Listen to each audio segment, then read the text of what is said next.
Баткенге көчөт жүктөдүк. Акам сүйлөбөйм дейт. Машинеге отуруп алды меке. Баткендик туугандар, бул акам айтат. Мына Мера булан карлик тамырда абрикос өзүбүздүн көчөттү кылып бергиле, жерге жакыныраак, дарылагенге оңой, мөмөсү тез бышат, таза болот, жерге какканда жарылбайт дейт. Ошол дагы вариант экен туугандар. Эгерде көпчүлүк болуп заказ берсеңиздер, азыр бизге акшылак келгенде ошол сыяктуу Түркия менен сүйлөшүп, ошол тамырда кылып бере алабыз. Мера булан мененчи. Ака болуптур, жакшы жатып алыңыздар. Тынч болуңуздар маале. Токто, мына дарыны ham алып агыла. О, дарын алышты олар. Апарып демеге. Сизге берип коелу.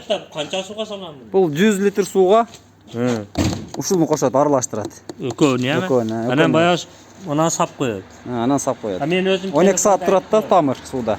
Анан эсесине деп койгон, мен телефонда айтып койдум. Болуптур аба. Битте дуаңызды бериң.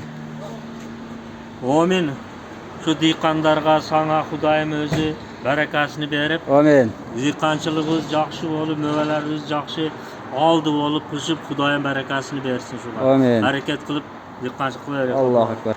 Авам ысык жерге нимба көчөтү менен ред гигант көчөтүн алды, чаңдаштыруучусу менен. Эрте бышырып, эрте сатам дейт. Кудайым баракасын берсин ака, маале. Болуптур.